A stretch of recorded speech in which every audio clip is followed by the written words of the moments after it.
Quran Datuk Dr. Haji Sahasan Muhammad.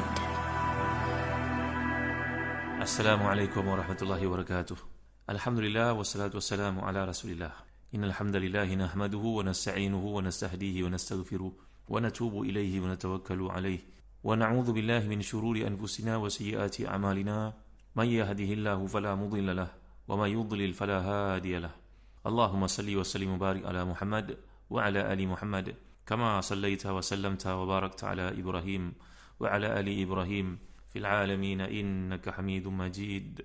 Amma ba'd. Muslimin muslimat yang dirahmati dan dikasihi sekalian, kita masih lagi membincangkan ayat 1 hingga 4 surah Al-Ankabut. Sila buka pada muka surat 193 jilid yang ke-7 dalam tafsir Ibn Katsir yang menjadi rujukan teras kita. Bismillahirrahmanirrahim. Alif lam mim. Ahasiban nasu ay yutraku ay yaqulu amanna wa hum la yuftanun. Wa laqad fatanna alladhina min qablihim fala ya'lamanna Allahu alladhina sadaqu wa la ya'lamanna al-kadhibin.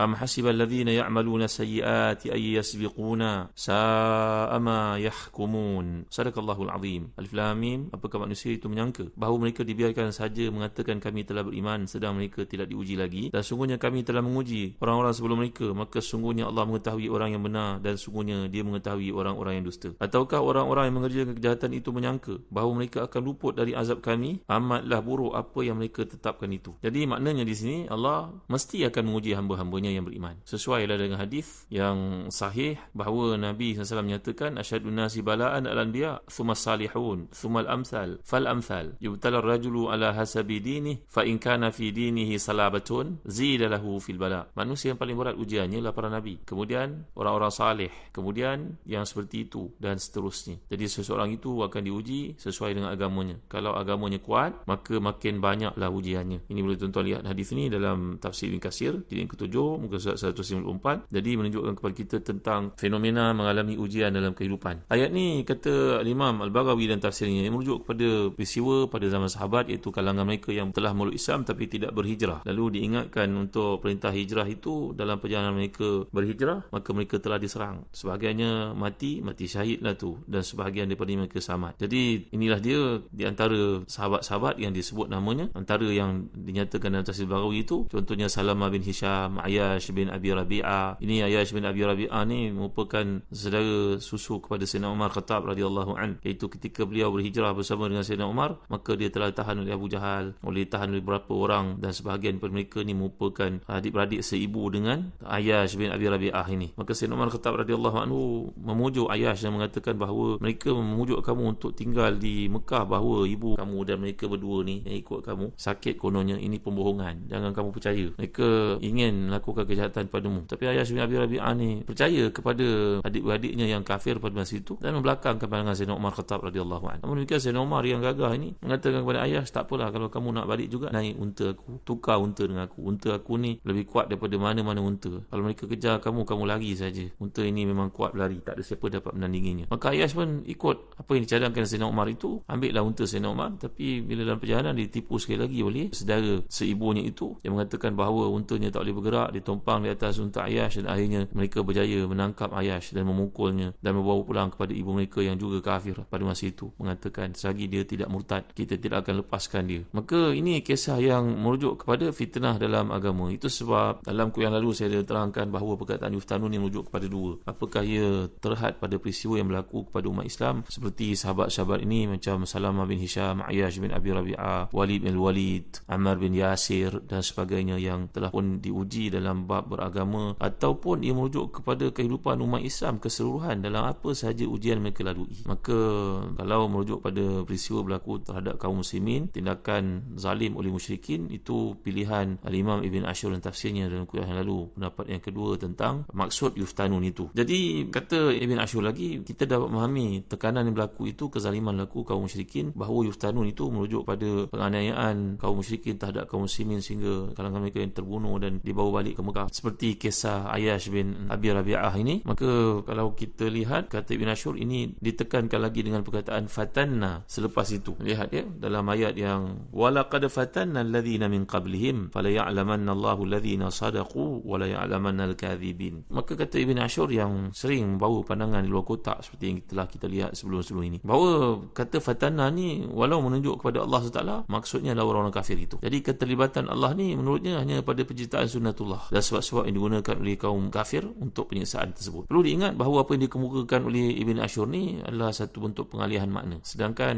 kalau kita lihat, maknanya kalau kita lihat pada pentakwilan yang sebenar dengan pertimbangan pendapat yang pertama, iaitu ia merujuk kepada peristiwa apa bentuk penganiayaan, kezaliman berlaku kepada kaum muslimin tidak terhad kepada golongan yang nyatakan itu. Dalam tafsir fi Zilalil Quran, Said Qutb menjelaskan panjang lebar, menjelaskan maksud fitnah itu. Demikian juga Dr. Ratib Nabulsi dan tafsirnya, bahawa fatanah ataupun fitnah ni merupakan sunnatullah dalam keimanan bagi orang beriman. Jadi fitnah ni boleh berlaku dalam bentuk kebatilan dan kejahatan-kejahatan yang dilakukan kepada kaum mukminin. Menurut Said Qutb, inilah makna yang paling menonjol dari fitnah dan yang muncul seketika dalam benak fikiran kita kalau kita mengucapkannya. Bahawa fitnah ni biasanya merujuk kepada kesulitan, kejahatan, tekanan, kezaliman. Tapi bukan itu fitnah yang paling dahsyat. Masih banyak lagi bentuk yang lebih parah. Ini disebut juga Dr. Ratib Nabulsi dalam tafsirnya. Ada fitnah bersifat kekeluargaan, ada fitnah dengan sebab teman-teman, ada seseorang takut bila mereka ni mengalami sebarang kepayahan, mereka mohon agar mengalah dan juga menyerah atas nama cinta dan juga kekerabatan. Maka ini boleh berlaku fitnah dalam seperti ini, bukan fitnah itu dalam bentuk kesusahan semata-mata. Ada juga fitnah ni, kata Syed Qutb, dan begitu juga Dr. Ratib Nabulsi menjelaskan, ia bentuk kemegahan hidup. Ini yang kita lihat dalam surah Al-Anbiya ayat ke-35, wa nabluukum bisyarri wal khairi fitnah wa ilaina turja'un. Kami uji kamu dengan keburukan dan kebaikan sebagai fitnah. Kekayaan, fitnah. Isteri, kadang-kadang fitnah. Keluarga, kadang-kadang fitnah. Kerja, kadang-kadang fitnah. Pangkat, fame dan sebagainya. Jadi ini kalau kita dapat lihat, ada juga bentuk fitnah ni dalam bentuk keterasingan dalam masyarakat kerana mempertahankan akidah. Sedang yang berada di keliling yang berkaitan tenggelam dalam kesesatan. Ni kita berada dalam satu kumpulan, kita berpegang kepada Islam, maka kita menjadi seolah-olah macam terasing, menjadi macam seumpama kera sumbang. Jadi ini bentuk-bentuk fitnah disebut Syed Qutb dan juga Dr. Ratib Nabulsi dan tafsir masing-masing. Ada juga fitnah yang terlihat dengan jelas, yang boleh kita lihat pada hari ini, iaitu apa yang ditemui oleh seseorang mukmin dalam keadaan bangsa yang hidup pada hari ini seumpama mendeklarkan peperangan kepada kaum muslimin yang berhijab contohnya, ataupun dalam gaya hidup LGBTQ yang mereka amalkan. Jadi inilah dia fitnah yang berasaskan pada nafsu syahwat dan juga tarikan-tarikan tertentu yang diberikan penawaran ke arah melakukan perkara-perkara maksiat itu. Jadi semakin lama ia berlangsung, semakin lambat datangnya bantuan daripada Allah SWT, semakin berat fitnah itu dipikul. Jadi demikianlah disebut dalam hadis, Islam datang sebagai gharib dan akan pulang sebagai gharib, dan beruntunglah orang dipanggil sebagai ghuraba. Ghuraba ni makna orang asing. Jadi Allah menetapkan fitnah ni sebagai satu kemestian, bukan untuk menyeksa manusia, tapi untuk mendidik mereka, mempersiapkan mereka bagi memikul amanah, iaitu amanah membangunkan dunia ni, membimbing manusia menuju jalan Allah, menegakkan kalimahnya dalam kehidupan ini, seperti yang disebut oleh Syed Qutb dalam tafsirnya. Kemudian ayat ini kalau kita perhatikan, walaqad fatanna alladhina min qablihim fala ya'lamanna Allahu alladhina sadaqu wa la ya'lamanna al-kadhibin. Di sini bahasa Arab merujuk kepada fi'il madhi, alladhina sadaqu. Ini berarti satu kata kerja yang bersifat lampau ketika merujuk kepada orang yang benar, dan menggunakan bentuk isim wala ya'lamanna al-kadhibin. Ini dipanggil isim fa'il. Jadi dia merupakan satu aktif participle, al-kadhibin, yang merujuk kepada para pembohong. Penggunaan kata kerja tersebut mengandungi makna terjadinya apa yang ditunjuk walau sekali, sedangkan penggunaan bentuk isim fa'il berarti berulang-ulang, dan mantapnya sifat tersebut. Ini kita telah pelajari beza di antara fi'il dengan isim fa'il. Fi'il dengan isim berbeza kerana fi'il merujuk kepada yang telah kita pelajari, iaitu tajaddud,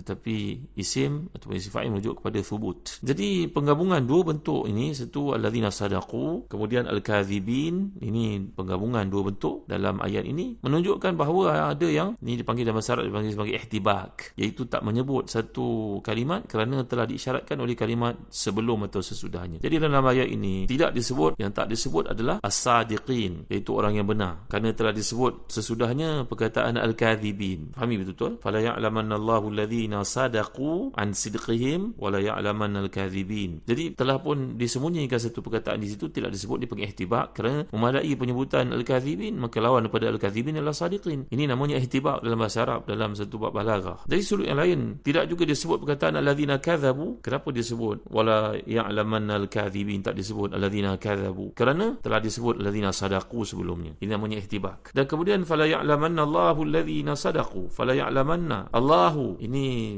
merujuk kepada, kalau kita belajar bahasa Arab, ini adalah dhamir ghaib, itu merujuk kepada Allah SWT. Sedangkan sebelumnya kita lihat fatanna kami menguji mereka. Sekarang disebut fala ya'lamanna Allah dan merujuk kepada ya'lam, ini dipanggil dhamir ghaib pula. Bersunnah yang ketiga, maka pengalihan gaya ayat ini menekankan dan menanamkan rasa keagungan dalam jiwa yang mendengar bacaan ini, sekaligus untuk menegaskan bahawa pengetahuan tentang hakikat iman ataupun kekufuran ia hanya diketahui oleh Allah sahaja. Kalau sebut fatanna, kami menguji, ujian Allah itu barangkali datang dalam bentuk ribut, dalam bentuk banjir, dalam bentuk apa, itu keterlibatan malaikat untuk menurunkan ujian kepada manusia ni tadi, ataupun orang kafir terhadap orang beriman, seperti berlaku di Palestin pada hari ini. Itu ujian yang Allah kenakan kepada manusia yang beriman. Tapi bila menyebut tentang pengetahuan, apakah tauhid tersemat dalam hati mereka ataupun kekufuran, itu milik mutlak Allah SWT. Fala ya'lamanna Allahu, hanya Allah saja yang tahu. Kan itu Allah melarang memuji dan menyucikan diri dengan sifat keimanan dan ketakwaan. Sebab itu kalau kita lihat, Allah melarang kita daripada memuji diri kita. Allah melarang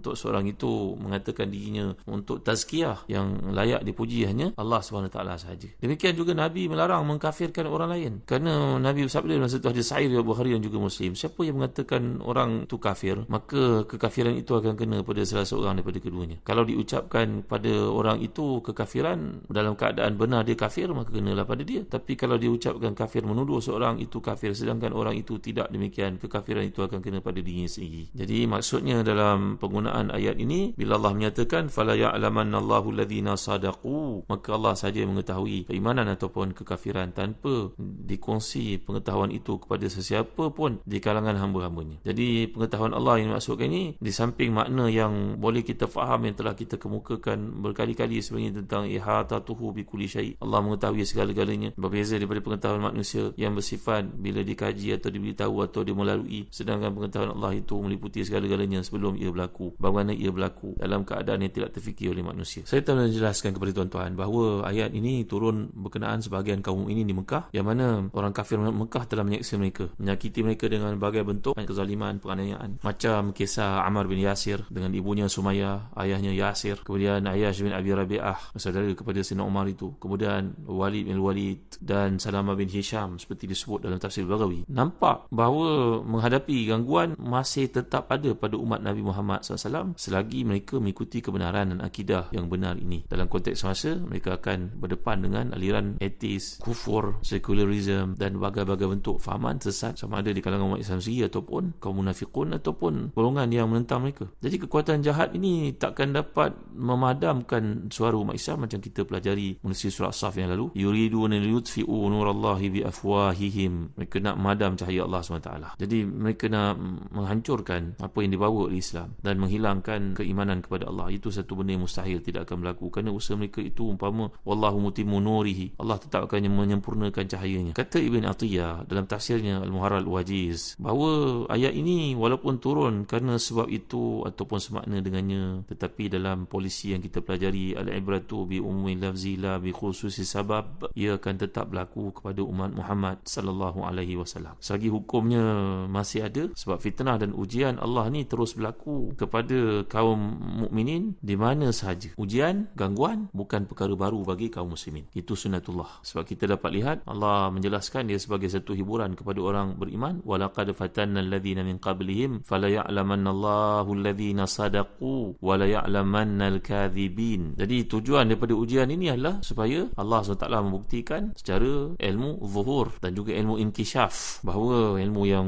nampak ataupun yang tersingkap, bahawa orang yang benar dalam pengakuan keimanan dan orang yang berdusta dan munafiqun. InsyaAllah nanti dalam kuliah akan datang saya akan huraikan bagaimana pertanyaan yang pernah dikemukakan kepada Imam Syafi'i berkaitan ujian ini, dan juga pandangan yang dikemukakan oleh Rabi'atul Adawiyah tentang perkara semikian. Penting sentuhan perkara bersifat tasawuf dalam hati ketika mengalami ujian ini. Ibarat kata orang healing lah, bila mengalami satu tekanan bagaimana kita kembali kepada Allah SWT, ternyata ia panggilan daripadanya supaya kita mempasrahkan diri, menghubunginya, mendekatinya. Kerana kerana tiada siapa yang dapat menyelesaikan ujian itu melainkan dia. Wallahu a'lam. Wa sallallahu ala sayyidina Muhammad wa ala alihi wa sahbihi wa baraka wasallam. Walhamdulillahi rabbil alamin. Wa barakallahu fikum. Wassalamu alaikum warahmatullahi wabarakatuh.